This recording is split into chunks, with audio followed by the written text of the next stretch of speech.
سکتے ہیں، اور علماء بھی اس کو اسی انداز سے پڑھتے رہے ہیں۔ اب آپ کو ایک کلپ اور بھی دکھاتے ہیں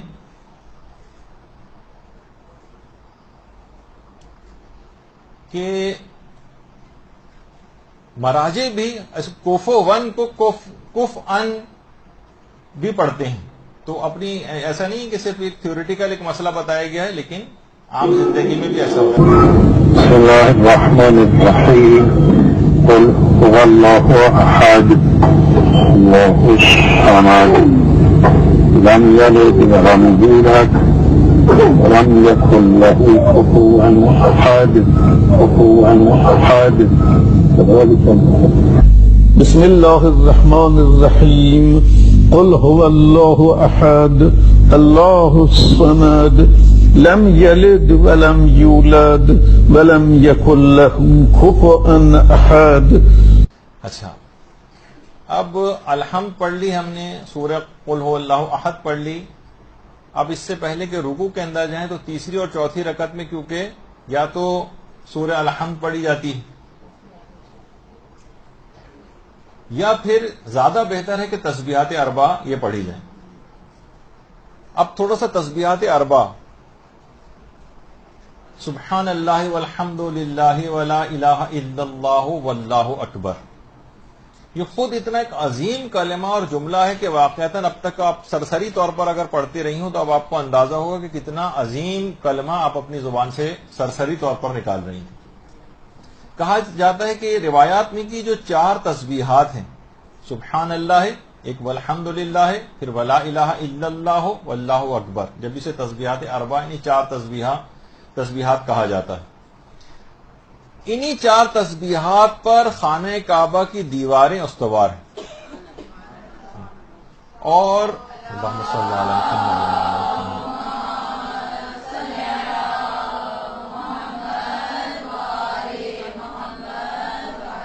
اور اس میں ایک ایک لفظ جو ہے اس کے اگر فضائل بیان ہوں تو سبحان اللہ کے لیے الگ کلاس رکھی جا سکتی ہے، الحمدللہ کے فضائل کے لیے الگ رکھی جا سکتی ہے، پھر ولا الہ الا اللہ کے لیے الگ اور اللہ اکبر کے لیے الگ۔ تک آپ نے خود اس سے پہلے جب ہماری تکبیرۃ الاحرام کی گفتگو ہوئی تھی تو پوری ایک نشست کے اندر اللہ اکبر کے فضائل اس کے اندر بیان ہوئے تھے۔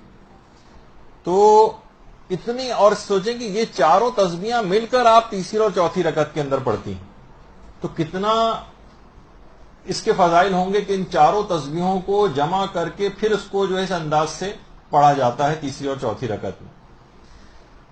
تو تسبیحات اربع جو ہیں یہ کتنی مرتبہ پڑھنی چاہیے؟ تو اس میں یہ ہے کہ ایک دفعہ پڑھنی تو واجب ہے تیسری اور چوتھی رکعت میں، کہ ایک دفعہ کم سے کم اس کو پڑھیں، یہ احتیاط کے مطابق اگر ایک دفعہ پڑھیں تو یہ واجب ہے، اور احتیاط کے مطابق یہ ہے کہ کم سے کم 3 مرتبہ تسبیحات اربع پڑھی جائیں۔ 2 دفعہ بھی پڑھ سکتے ہیں لیکن 3 دفعہ پڑھنا زیادہ احتیاط سے قریب ہے۔ اچھا، اب تسبیحات اربع کو کتنی آواز میں پڑھنا چاہیے؟ کیونکہ لوگ عام طور پر یہ مسکنسپشن ہے اور سمجھتے ہیں کہ جو جہری نماز ہے کیونکہ وہ بلند آواز سے پڑھی جاتی ہے تو تسبیحات اربع کو بھی شاید بلند آواز سے پڑھنا چاہیے۔ نہیں، تیسری اور چوتھی رکعت میں جو تسبیحات اربع جو پڑھی جا رہی ہیں اس کو ہمیشہ آہستہ آواز میں پڑھنا ضروری ہے، اس کو بلند آواز سے نہیں پڑھ سکتے، خواہ وہ نماز جہری نمازی کیوں نہ ہو۔ یعنی فجر، مغرب، عشاء کی جو 2 رکعت ہوتی ہیں وہ تو بلند آوازی سے پڑھی جائیں گی، لیکن جب مغرب کی تیسری یا 4 رکعتی نماز کی تیسری اور چوتھی رکعت پڑھیں گے تو تسبیحات اربع کو ہمیشہ آہستہ آواز میں پڑھا جائے گا،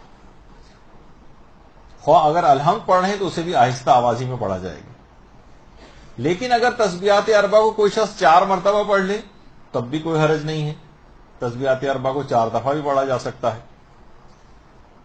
اور اس سے نماز پہ فرق نہیں پڑتا۔ کیا تسبیحات اربع سے پہلے بسم اللہ پڑھی جائے؟ یہ لوگوں کے بہت دماغ میں سوال اٹھتا ہے۔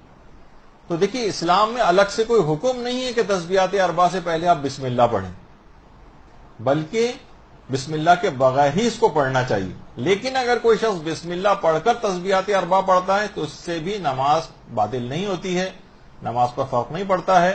البتہ بہتر یہی ہے کہ بسم اللہ کے بغیر پڑھی جائے کیونکہ اس کا حکم نہیں دیا گیا۔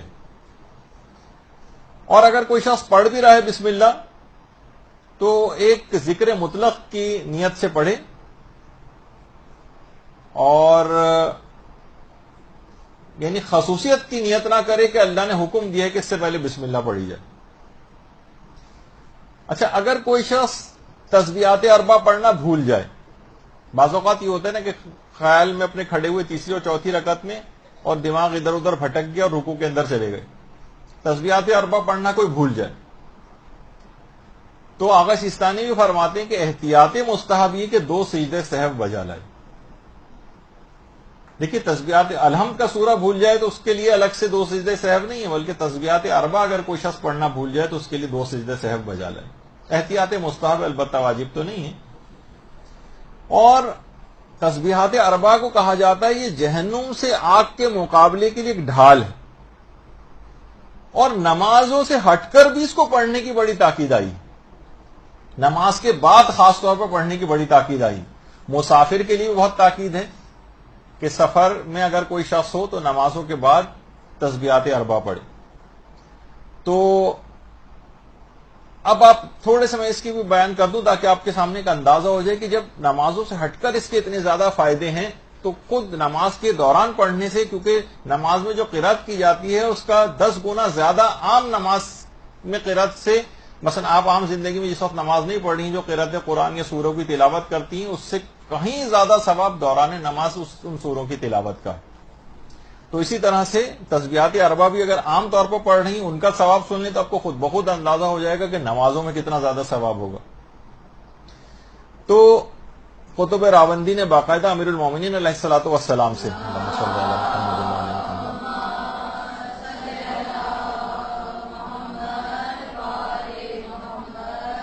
ایک صحابی تھے برا بن عازب، ان سے امیر المومنین نے فرمایا کہ ایسی بات میں تم کو بتاؤں کہ اگر تم اسے بجا لاؤ تو خدا کے تم پکے اور سچے دوست بن جاؤ گے.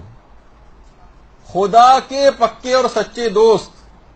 اس نے کہا جی جی ضرور مولا، بیان فرمائیے.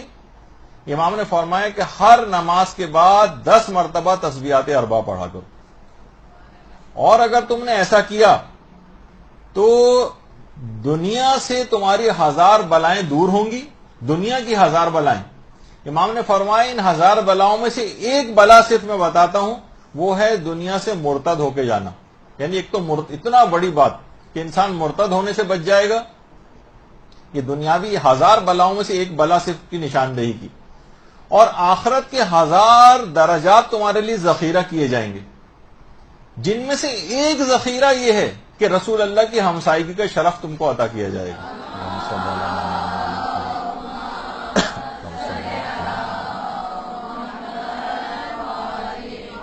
واجب نمازوں کے بعد ہر نماز کے بعد صرف 10 مرتبہ تسبیحات اربع پڑھنا. یہ آپ دیکھ لیجئے کہ یعنی 1000 دنیاوی بلاؤں سے نجات جن سے ایک مرتد ہونا، اور 1000 آخرت کے درجات تک رسائی جس میں سے ایک درجہ پیغمبر اسلام کی ہمسائیگی کا شرف.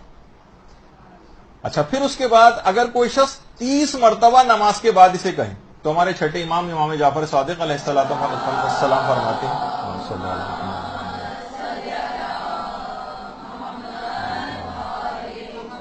فرماتے ہیں کہ بدن پر موجود ہر گناہ ساقط ہو جاتا ہے. دیکھیے ہمارے آنکھوں سے کتنے گناہ ہوتے ہیں، زبان سے کتنے گناہ ہوتے ہیں، پاؤں سے کتنے گناہ ہوتے ہیں، ہاتھوں سے کتنے گناہ ہوتے ہیں، دل سے کتنے گناہ ہوتے ہیں. یعنی جتنے اس کے اعضاء و جوارح ہیں بدن پر موجود ہر گناہ ساقط ہو جاتا ہے اگر نماز کے بعد 30 مرتبہ چھٹے امام فرماتے ہیں کہ اس نے تسبیحات اربع پڑھ لی 30 مرتبہ.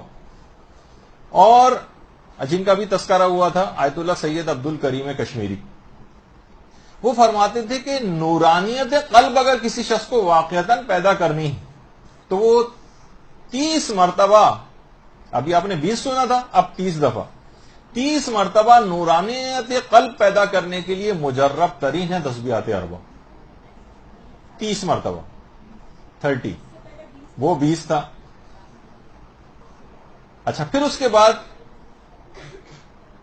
شیخ توسی نے بھی اپنی اسناد سے امام صادق سے ایک روایت نقل کی ہے کہ پیغمبر اسلام نے ایک دفعہ اپنے اصحاب سے پوچھا اور کہا کہ اگر تم اپنے مال و اسباب اور چیزوں کو ایک دوسرے کے اوپر رکھتے چلے جاؤ تو کیا آسمان تک پہنچ سکو گے؟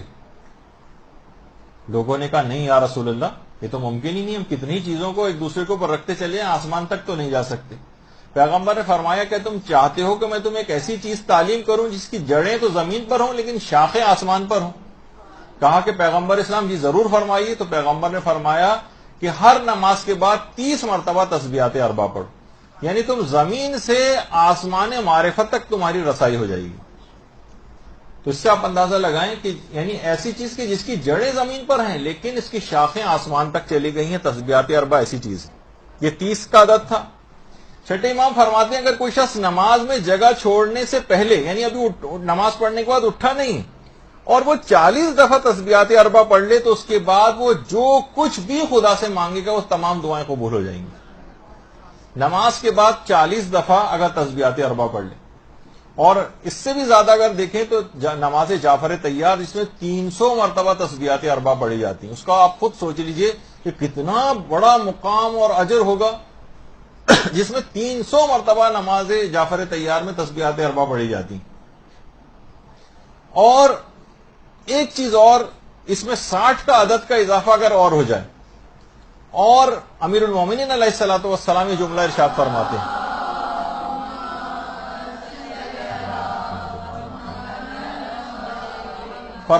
کہ اگر 360 مرتبہ اگر کوئی شخص تسبیحات اربع روز پڑھ لیتا ہے تو اس کے روزانہ کے تحفظ کی ضمانت یہ بن جاتی۔ دیکھیے آج کل کتنا جان کو خطرہ ہے، مال کو خطرہ ہے، عزتوں کو خطرہ ہے، اور خواتین کو اگر دیکھیں تو کتنا اپنا اوقات کو ضائع کرتی ہیں۔ مرد تو چلیں پھر بھی مختلف کاموں کے اندر اور روزگار کے سلسلے میں مصروف رہتے ہیں، تو زیادہ تر جن کے پاس اتنا ٹائم ہے خواتین ایسی محفلیں گھر میں منعقد کریں، تمام مومنین کے لیے بیٹھ کر 360 دفعہ روزانہ، یا لوگ آپس میں ڈیوائیڈ بھی کر سکتے ہیں کہ یہ ہم سب کی جان و مال و عزت و آبرو کی حفاظت کے لیے پڑھ رہے ہیں۔ ان چیزوں کو گھروں کے اندر رائج ہونا چاہیے۔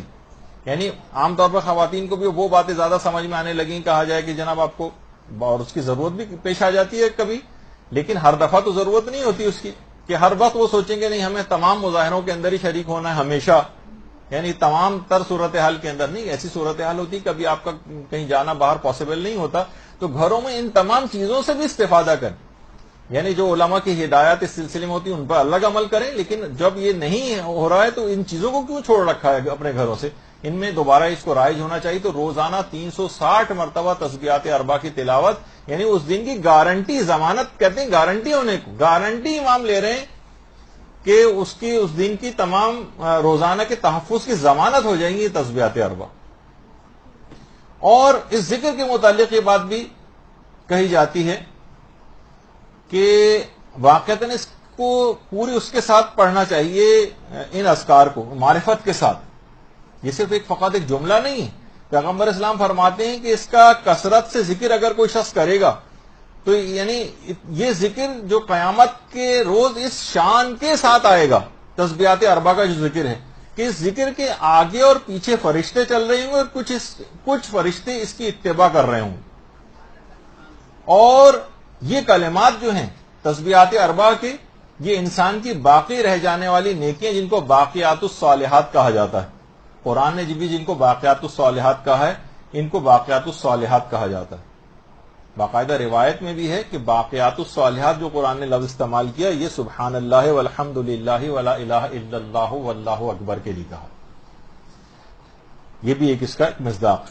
جبھی پیغمبر نے اپنے حساب سے ایک دفعہ فرمایا کہ تم لوگ سب ڈھالیں اٹھا لو، ڈھال، تو صحابہ سب پریشان ہو گئے، یا رسول اللہ کہاں ہے ہمارا دشمن، ہمارے سامنے تو کوئی دشمن نہیں جس کے لیے ڈھال اٹھائیں۔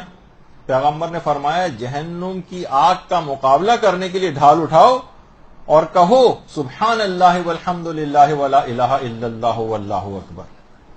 اللہم صلی علی محمد۔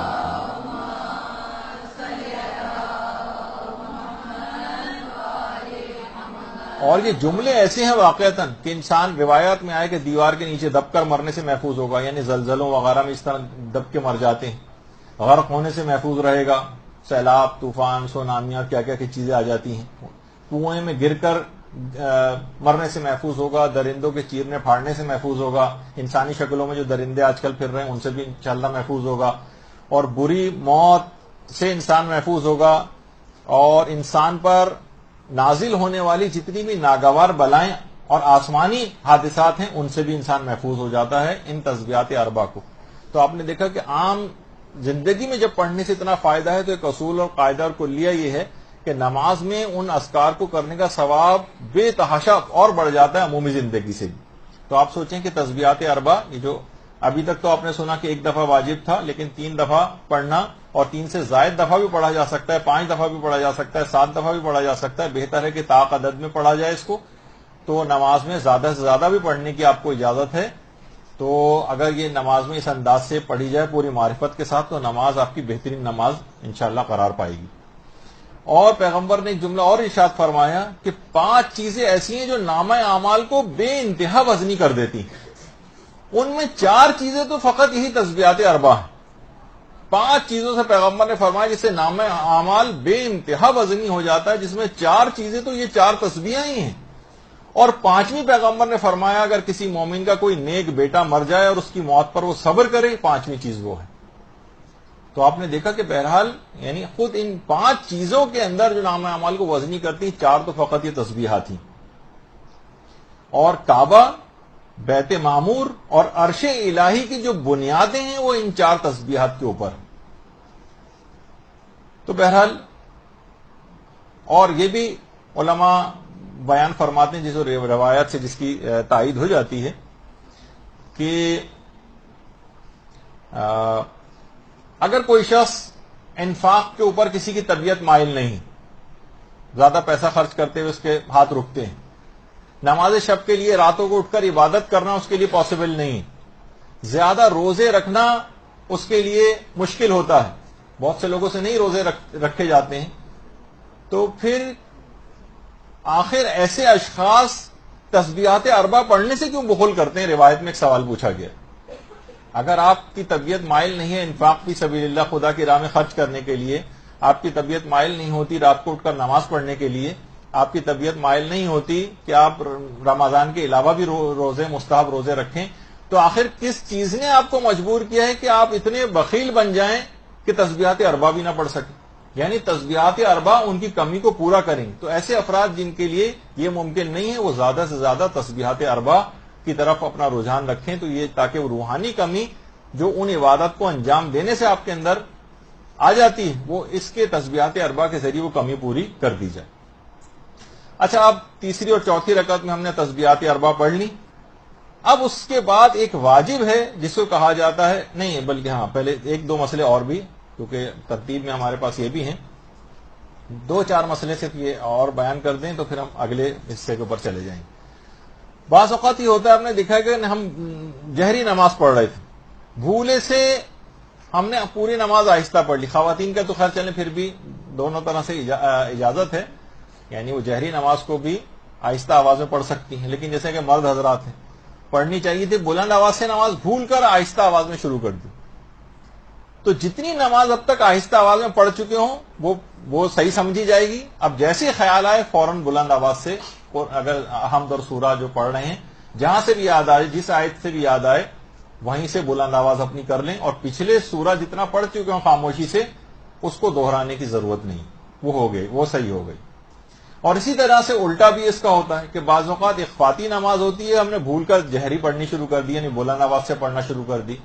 تو اس میں بھی جتنی دیر اگر گزر چکی ہے، جتنی آیات ہم پڑھ چکے ہیں ان کو دوبارہ پڑھنا ضروری نہیں ہے، اور بس جہاں سے یاد آئے فوراً نماز کو، اخفاتی نماز کو ہم نے بلند پڑھنا شروع کر دیا تھا بھول کر، تو اس کو دوبارہ اخفات کے اوپر چلے جائیں اور خاموش اپنی آواز کو کم کر لیں. خاموشی سے ذرا آپ لوگ سنیں، آپ لوگ باتیں میں لگ گئے. پھر تو اخفاتی نماز ہو اس کو بالجہر پڑھا آپ نے بھولے سے، یا بالجہر پڑھ رہے تھے یعنی بلند آواز سے پڑھنے والی نمازوں کو بھولے سے خاموشی کے ساتھ پڑھنے لگے، تو جب بھی یاد آئے فوراً اپنی آواز کو کم اور بلند کر لیں اپنی وظیفہ شرعی کے مطابق، اور پچھلا جتنا پڑھ چکے ہیں اس کو دوبارہ دہرانے کی ضرورت نہیں ہوتی.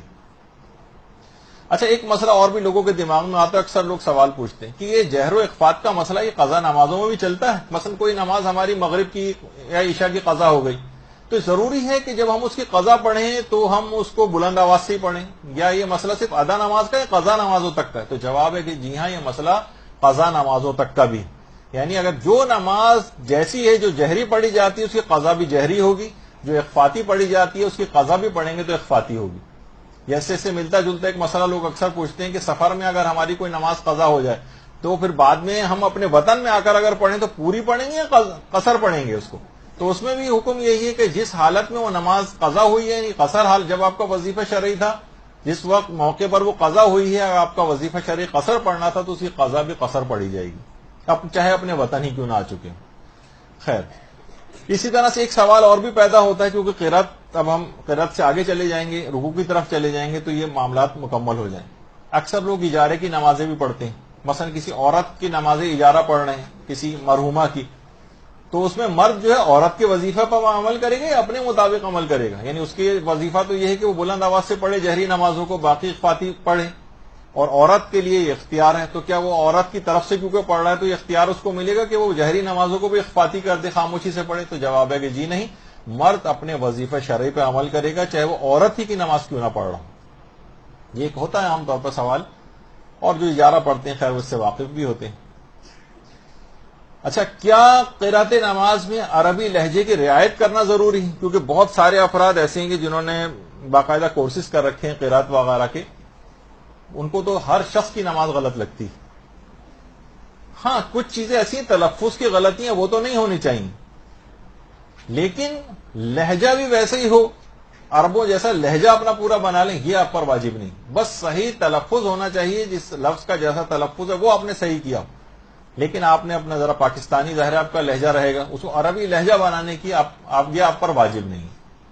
البتہ لفظ صحیح تو درست طور پر پڑھے جانے چاہیے. اگر کسی کی قرات غلط ہو تو کیا اسے بتانا ضروری ہے؟ امر بالمعروف و نہی عن المنکر کے اعتبار سے تو آپ کی شرعی ذمہ داری ہے جو کہ مسائل میں آتی ہے.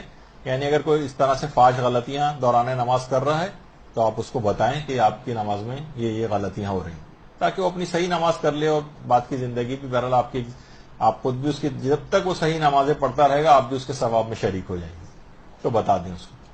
ایک سوال یہ ہوتا ہے کہ ہم نے حضور قلب سے نماز سرسری طور پر پڑھتے چلے گئے، بڑا شرمندگی ہوئی کہ مثلا کسی آیت کو تو بالکل ہم نے یاد بھی نہیں رہا کہ اچھی طریقے سے اس کو پڑھا بھی ہے نہیں، تو کیا اس کی تکرار کر سکتے ہیں حضور قلب کے ساتھ، یعنی کنسنٹریشن سے؟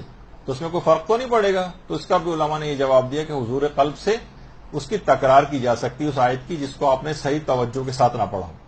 اس میں کوئی حرج نہیں ہے اور اس میں باطل بھی نہیں ہوتی نماز.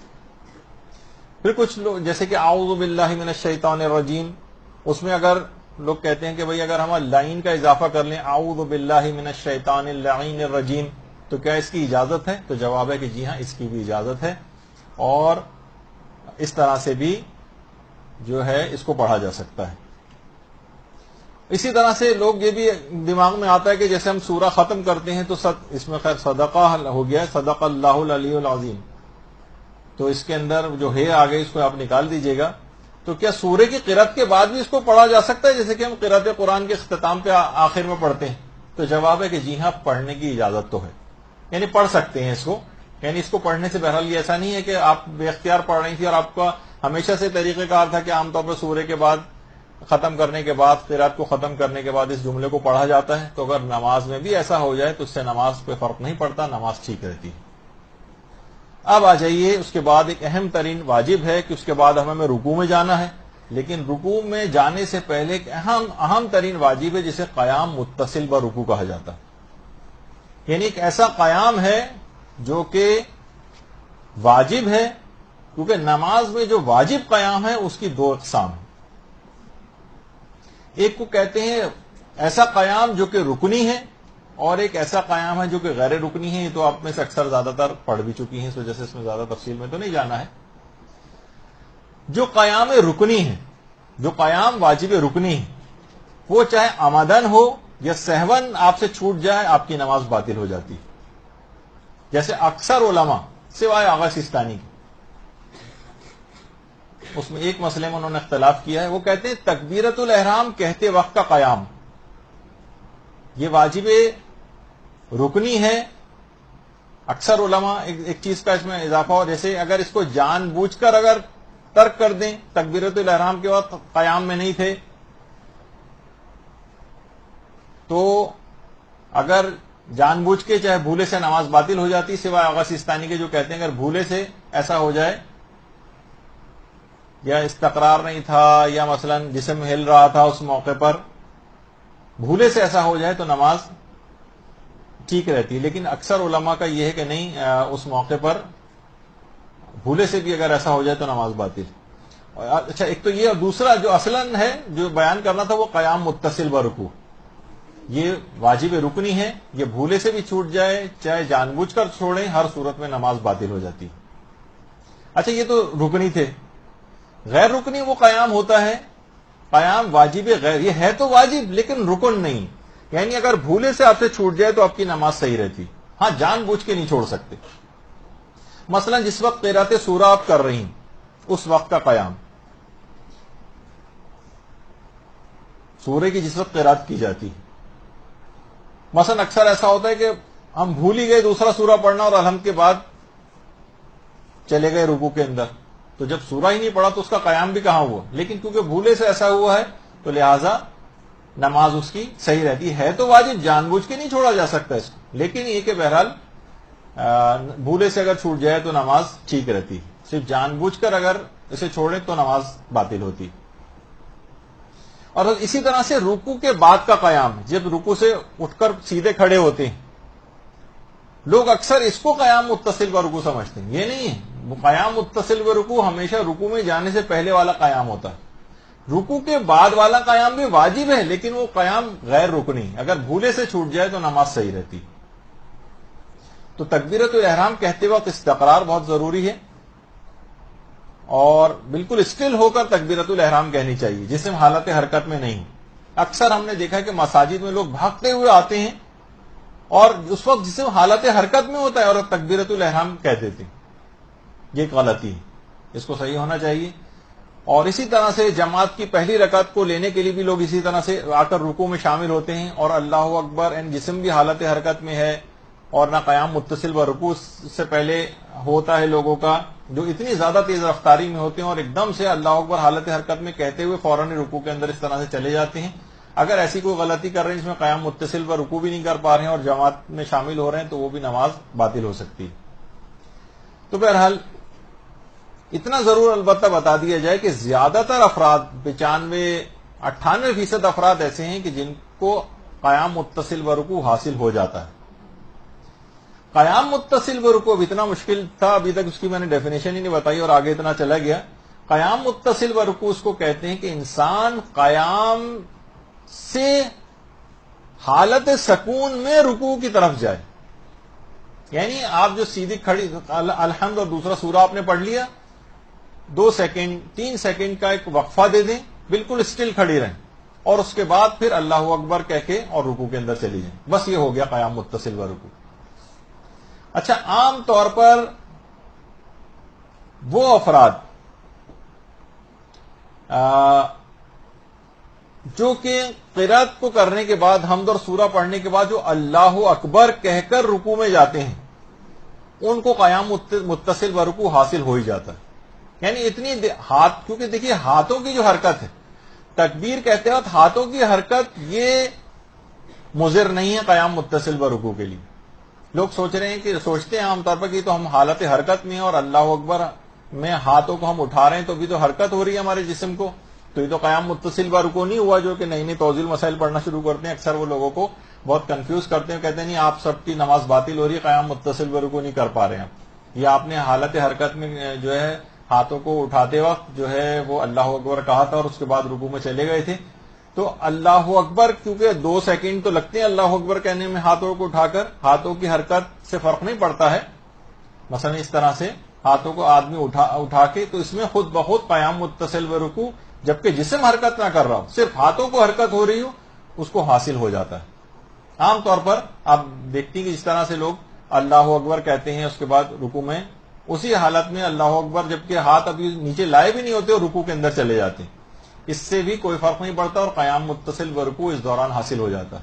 یا دوسری رکعت میں جو افراد جو کہ قنوت وغیرہ پڑھتے ہیں، الحمد کے بعد دوسرا سورہ ختم کیا اس کے بعد قنوت پڑھ رہے ہیں، تو اتنی دیر میں تو جسم ساکن ہے ہی، ہاتھوں کی حرکت سے تو فرق پڑتا نہیں، تو ان کو خود بخود قیام متصل و رکوع حاصل ہو جاتا ہے اور وہ بغیر ہاتھوں کو نیچے کرتے ہوئے ڈائریکٹ اگر رکوع کے اندر بھی چلے جائیں تو قیام متصل و رکوع ان کو حاصل رہتا ہے، کیونکہ قنوت کے دوران سورہ کو ختم کرنے کے بعد خود بخود اتنا پیریڈ گزر جاتا ہے کہ جس میں ان کے جسم 2 سیکنڈ کو بھی اگر قیام سکون کی حالت میں ہو تو سمجھیں گے قیام متصل و رکوع اس کو حاصل ہو گیا. یہ تھوڑا سا ڈیفیکلٹ ہوتا ہے لوگوں کو سمجھنا، اور لوگ بہت کنفیوز ہوتے ہیں اس میں کہ یہ قیام متصل و رکوع کیا ہے، یہ تو ہم سے ہو نہیں پا رہا ہے. میں نے کہا کہ 96 95 97% افراد عام طور پر جن کو پتہ بھی نہیں ہوتا ان کو بھی قیام متصل و رکوع حاصل ہوتا ہے. جب یہ مسئلہ ہے کہ اگر کسی شخص کو قیام متصل و رکوع کا نام بھی پتہ نہ ہو یا مسئلہ بھی معلوم نہ ہو، لیکن قیام متصل و رکوع سننے کے بعد اسے خود بخود حاصل رہا ہو، 2 سیکنڈ کو تو اس کا جسم ساکن تھا ہی، اس کے بعد 3 سیکنڈ کو جسم اس کا ساکن تھا ہی. یہ تو میں ویسے کہ حالت حرکت سے رکوع کے اندر نہ جائے، تھوڑی دیر کو اسٹل رہے، بہت اتنی صرف 2-3 سیکنڈ کے لیے بھی اگر اسٹل کھڑا ہوا ہے وہ اور جسم کو کوئی حرکت نہیں ہے تو قیام متصل و رکوع اس کو حاصل. تو کسی کو پتہ نہ بھی ہو اس نام کا اور وہ قیام اس کو حاصل رہا، اس کی نمازیں ساری پچھلی صحیح ہیں اور اسے کوئی وسوسہ کرنے کی ضرورت نہیں. لوگ پوچھتے ہیں کہ قیام متصل و رکوع یہ تو جو واجب رکن ہی تھی، تو کیا اس کی نیت کرنی ضروری کہ ہم یہ قیام متصل و رکوع اس وقت کر رہے ہیں؟ نہیں، اس کی کوئی نیت بھی کرنی ضروری نہیں، بلکہ نیت ہے ہی نہیں. خود دماغ میں ہے، کوئی پوچھے کہ آپ یہ تھوڑی دیر کو اسٹل کیوں کھڑے ہوئے تھے، تو آپ کو بس پتا ہے کہ یہ کام واجب ہے اور اس کو قیام متصل و رکوع کہا جاتا ہے، بس یہ کافی ہے، اس کی کوئی الگ سے نیت وغیرہ کرنے کی بھی ضرورت نہیں. اور یہ جو ہے آپ نے سن ہی لیا کہ قیام متصل و رکوع اس چیز کو کہتے ہیں کہ انسان سورہ کو ختم کرنے کے بعد بہت ہی چاہے تھوڑی یعنی بالکل 2 سیکنڈ 3 سیکنڈ کو بھی بالکل اسٹل کھڑا ہو کہ اس کا جسم حرکت میں نہ ہو، چاہے ہاتھ حرکت میں ہو اللہ اکبر کہنے کے لیے، لیکن جسم حرکت میں نہ ہو، تو اس کے بعد وہ رکوع کے لیے چلا جائے تو اسے قیام متصل و رکوع کہتے ہیں. اور ہاتھوں کی معمولی حرکت یہ قیام متصل و رکوع کو نقصان نہیں پہنچاتی. اچھا، اگر ہاتھ ہل رہے ہیں، جسم حرکت نہیں کر رہا ہے، تو ویسے تو کوشش یہ کریں کہ ہاتھوں کی بھی حرکت نہ ہو، یعنی بالکل اسٹل کھڑے ہوں، ہاتھوں کی بھی حرکت نہ ہو، زیادہ اچھا اور بہتر سمجھا گیا ہے. اور اس کے بعد پھر آپ رکوع میں چلی جائیں تو آپ کو قیام متصل و رکوع حاصل ہو جائے گی. اچھا، بہت سے لوگ رکوع بھول کر سجدے میں چلے جاتے ہیں. یہ اکثر مساجد کے اندر بھی دیکھنے میں آتا ہے کہ قنوت کے بعد اللہ اکبر کہا اور سجدے کے اندر جو ہے چلے گئے. تو سجدے میں کی پیشانی، سجدے میں لوگوں کے ساتھ ایک غلطی کرتے ہیں کہ ابھی پیشانی ان کی سجدگاہ سے ٹکرائی نہیں ہے، اب تو اصولاً انہیں یہ کرنا چاہیے کہ پیشانی سجدگاہ سے نہیں ٹکرائی ہے تو یہ ان کو چاہیے کہ اٹھ کر سیدھے کھڑے ہوں اور اس کے بعد پھر رکوع میں جائیں. لوگ کیا کرتے ہیں کہ ارے ہم رکوع کرنا بھول گئے تو سجدے میں جاتے جاتے ایک دم سے خیال آیا، اٹھے اور پورا سیدھا کھڑے ہوئے بغیر ڈائریکٹ رکوع میں چلے گئے. اس سے ان کو قیام متصل و رکوع حاصل نہیں ہوتا اور نماز باطل ہو جاتی. یعنی قیام متصل و رکوع کے معنی سیدھا کھڑے ہونا. یہ نہیں کر سکتے کہ ہم رکوع کرنا بھول گئے تھے اور ایک دم سے سجدے میں چلے گئے، یعنی سجدے میں جانا نہیں چاہیے کیونکہ سجدے میں چلے گئے تو اس کا مطلب یہ ہے کہ آپ کا رکوع رہ گیا تو نماز تو ایک رکن کے رہنے کی وجہ سے ویسے ہی باطل ہو جائے گی. لیکن ابھی پیشانی ٹکرائی نہیں ہے آپ کی، تو آپ نے آپ کو روک لیں اور پہلے سیدھے کھڑے ہوں پھر رکوع کریں اور اس کے بعد پھر سجدے کی طرف جائیں. تو اچھا، اب اس کے بعد اب ہم آ گئے، قیام متصل و رکوع ہمیں حاصل ہو گیا اور اب ہم رکوع کرنے کے لیے آ گئے. رکوع کے لیے تو آ گئے لیکن ٹائم ختم ہو گیا اور آج مجھے رکوع ختم کرنا تھا لیکن کچھ ایسے فضائل والی چیزیں بھی بیچ میں آ گئیں. تو اب کیونکہ اس کے بعد دوسرا ایک اور لیکچر جو ہے وہ بھی بہت امپورٹنٹ ہے ہونے کے لیے، تو بہرحال اس کو اس وقت یہاں پر روک دیتے ہیں اور انشاءاللہ کوشش کریں گے کہ اگلی دفعہ اتنا زیادہ وقت نہ لگے اور براہ راست ہم رکوع کے مسائل کے اوپر چلے جائیں. تو لیکن اس میں بھی کوئی ایسی گفتگو ایسا نہیں ہے کہ بالکل ضائع ہو گئی، بلکہ بہت سی اہم چیزیں ایسی کہ خاص طور پر تسبیحات اربع جس کو بالکل سرسری طور پر پڑھا جاتا ہے اور کچھ سمجھا ہی نہیں جاتا، وہ آپ کے سامنے ان کے فضائل وغیرہ بھی آ گئے. تو انشاءاللہ اگلی گفتگو ہماری رکوع کے مسائل کے اوپر، اور رکوع کمپلیٹ کرنے کے بعد سجدے کا بھی اچھا خاصا مسئلے کو ہم آگے بڑھا لیں گے اگلی نشست میں. وصلی اللہ علی محمد وآلہ الطیبین الطاہرین.